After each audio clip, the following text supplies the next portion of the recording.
Hey there everybody, my name is Christian Rodriguez and I'm 17 years old and I'm working on this short film slash vlog of the homelessness situation here in Charlotte.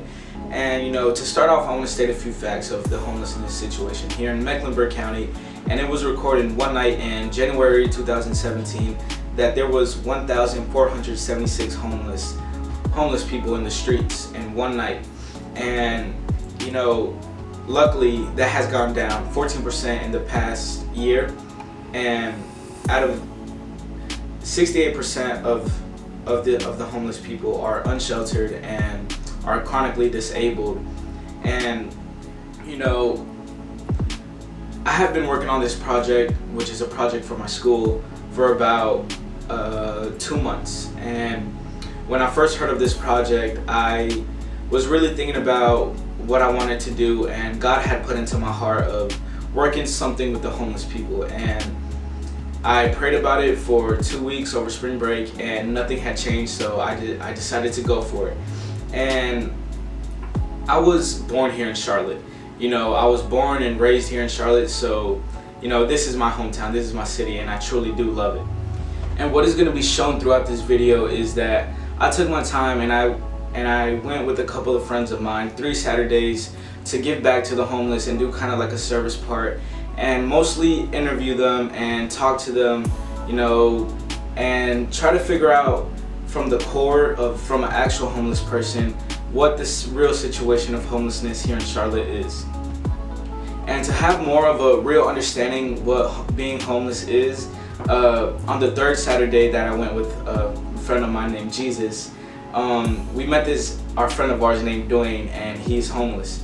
And he gave us a real good explanation of what being homeless here in Charlotte really is. We've been down in Concord for like over 15, 20 years. Then we moved to Salisbury, then Kannapolis. Moved up here to Charlotte. Yeah, in South Carolina right now. I was working, but of course got laid off.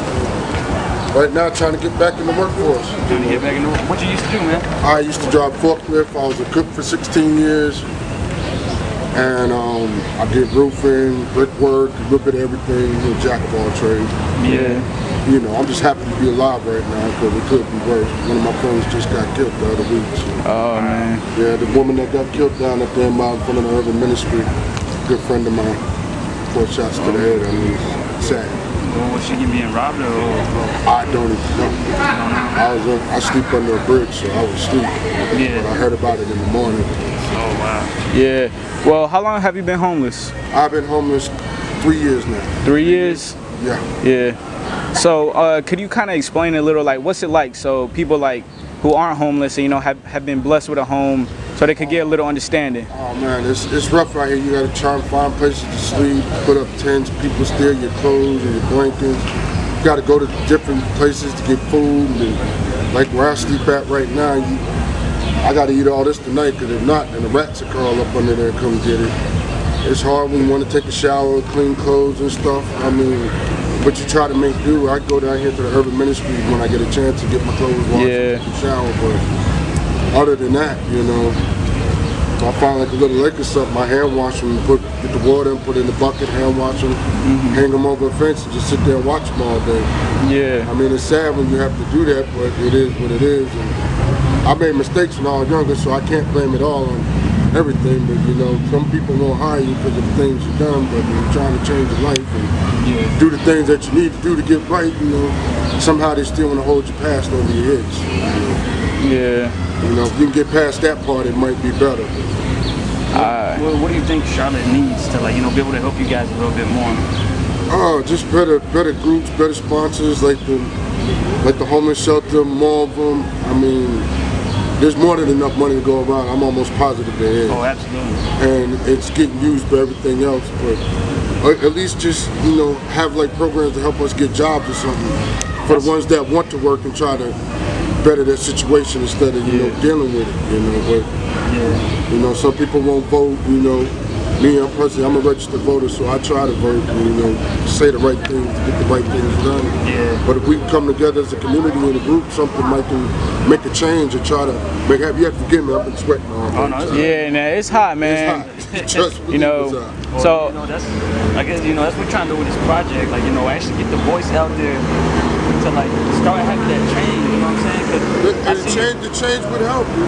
I see like if we get the right people to speak for us, because yeah, us speaking as ourselves, we don't have. They're not gonna really take us seriously. right. If we could get somebody to look, there's certain people out here that it's not all drugs and alcohol and stuff. They actually want to do better, yeah. but nobody's gonna be giving us a chance to. Right. I see all these like apartments being built and stuff like that. Exactly, and then the rents are so much, and it's not affordable. And then if you try to afford something, it's hectic. If you ain't got no steady work, you can't pay for a place, and you end up sleeping on benches and behind buildings and stuff like that. Trust me.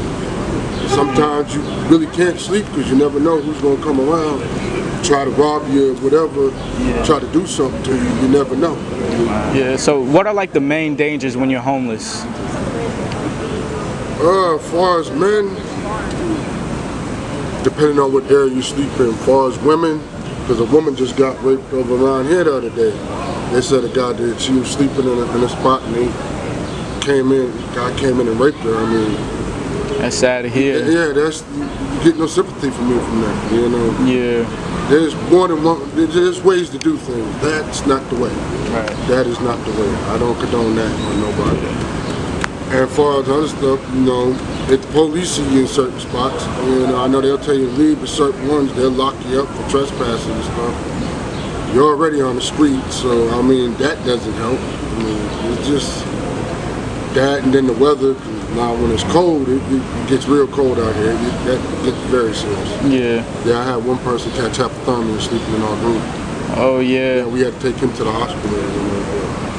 And does the hospital offer y'all service? What do the hospitals do for y'all?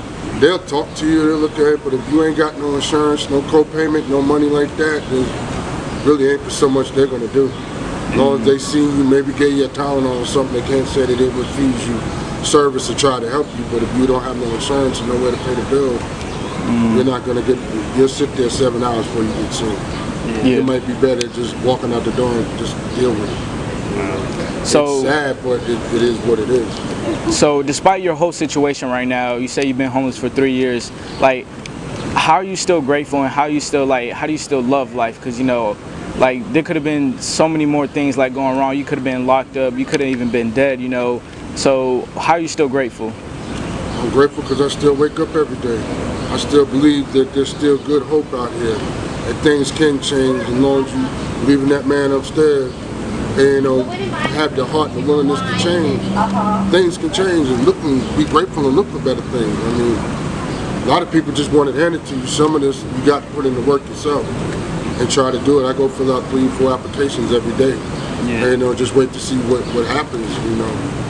But as long as you strive and got the hope that things are going to get better, you'll be great. But if you just sit and expect it to come, it's not going to work that way. You have to put forth the effort, and you have to believe that you can do better. You have to believe that.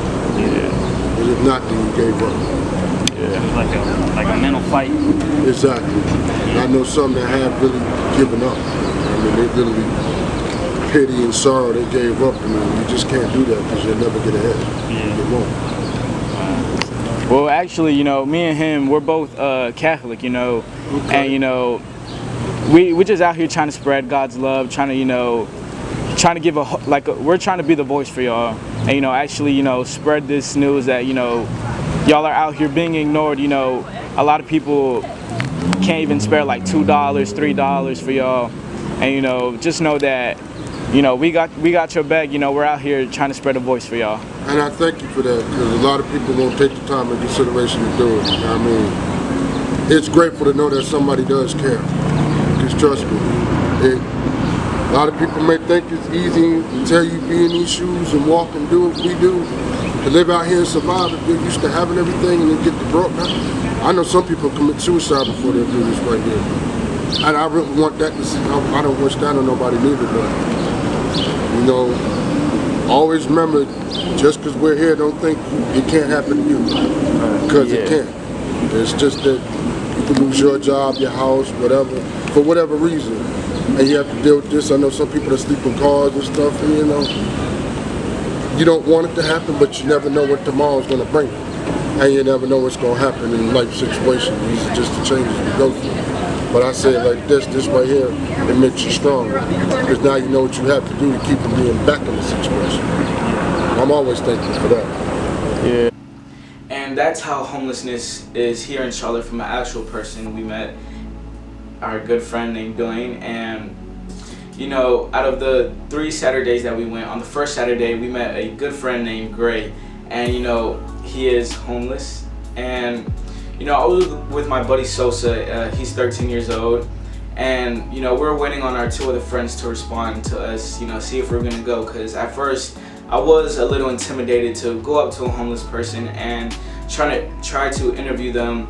It seemed like too much for me, and we just went for it. We took the guts and we went for it, and we met this good friend of ours named Gray, and we asked him a few questions. He gave us a really long talk, and it got really deep, but at the end of it we asked him, so what is the homelessness situation here in Charlotte? And he gave us directions to a sort of a painting that they have on the side of a building, and he explained to us how this was the situation of homelessness here in Charlotte.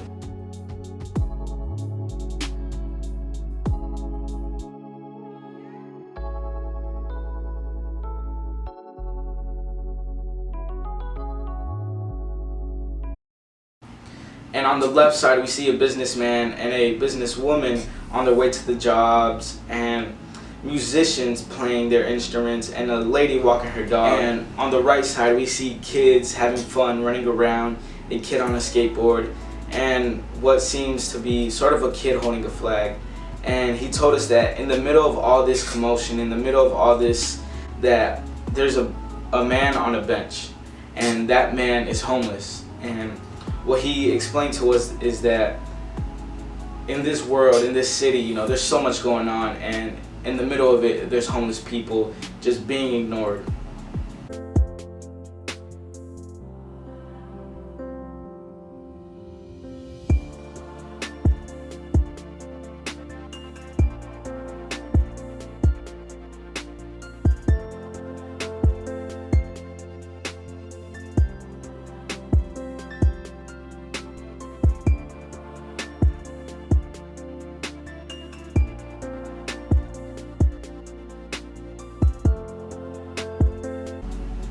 Next, I want to talk about our good friend named Roselle. It was our second Saturday when we went downtown. I was with my buddy Sosa again, my buddy Jesus, and Mariana. And we had bought Bojango biscuits to give back and some water. And we were walking around after about, I would say, an hour. We came up to Roselle, and we gave him the food and the water. But I had blanked out, and I wasn't really thinking about getting an interview at that moment. But my friend Mariana, she was like, he was really friendly and he was really nice, you should go interview him. And I was like, you're right. And we turned back around and we started talking to him, and he opened up to us about his life and what he had gone through. He had told us that he was from New York and he had a family, but sadly he got locked up in prison for 2 years, and when he got out, his wife had met a new man, and he was left homeless.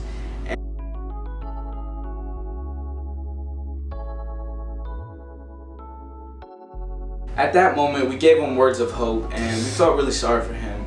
And as we were talking to him, I felt this calling to give him a rosary that I had in my bag.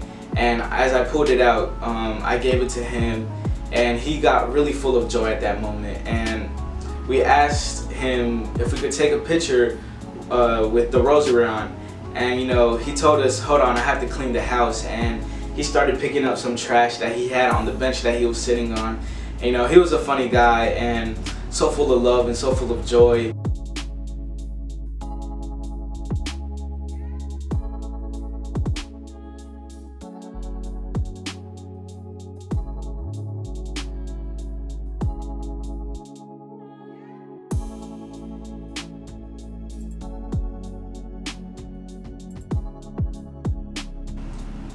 eventually we saw him 2 weeks later on our third Saturday that we had went back. He was on the same bench, and the first thing he does is he tells us that, hey look, I still have it on, and he pulls out the rosary from underneath his shirt. And you know, at that moment I was really full of joy, and he was just laughing on with us, and we were able to talk with him more and, you know, got to know more about him.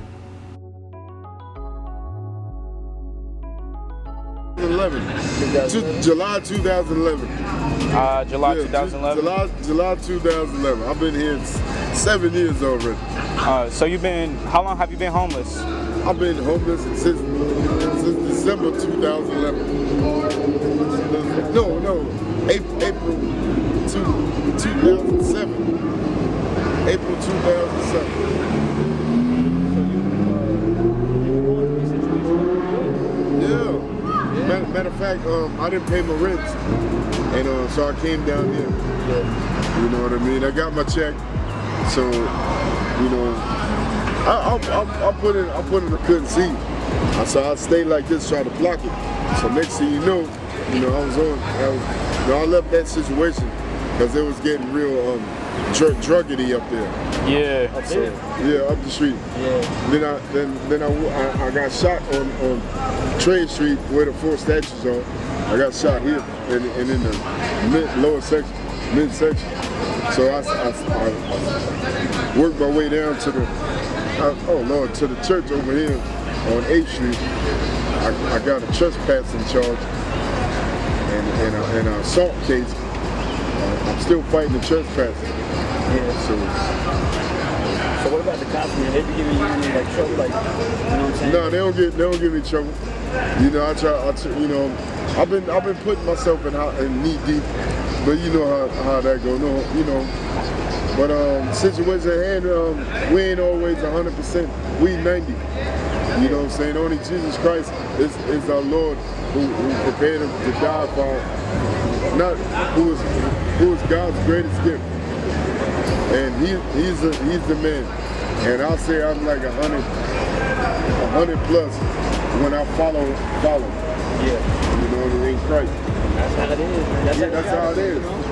So, you know, I love mankind and humans, but as being as like a pizza, I'm not a pizza. Yeah. You know what I mean? I don't have pizza downstairs. Homeless people are just like us. They're human beings, and they had a lot to say when we went up to them. They were very friendly, and they opened up fairly quickly to us. And not every single homeless person is an alcoholic or a druggie, and many do look for help through shelters. But once those shelters reach their maximum capacity of people that they could hold in for the night, sadly a lot of people stay out in the streets, and you know, they could suffer a lot. As our friend Dwayne was saying, they could suffer through death, robbery between each other, rape, hypothermia in the winter, and you know, rats eating their food. Giving money is good, but sadly there are alcoholics and druggies that do just waste their money on that. But little things such as gathering with a small group of friends and taking them packs of water, you know, crackers, just making like a little survival kit for them, that would be, I'm sure that they would be very grateful. Something that was really shocking was that when we would go up to a homeless person and try to offer them food or water and they already had some, you know, they refused to take it. They would tell us to save it, that somebody else might need it. And through their humbleness, it has taught me to actually, you know, always be appreciative of what I have and be more humble myself. And I really hope that y'all have enjoyed this video. I ask y'all to please like it and, you know, spread the link so we could spread this awareness of homelessness here in Charlotte, because I really do love my city, and most importantly, spread love throughout each other no matter what their situation is. And here's some extra footage. Thank you.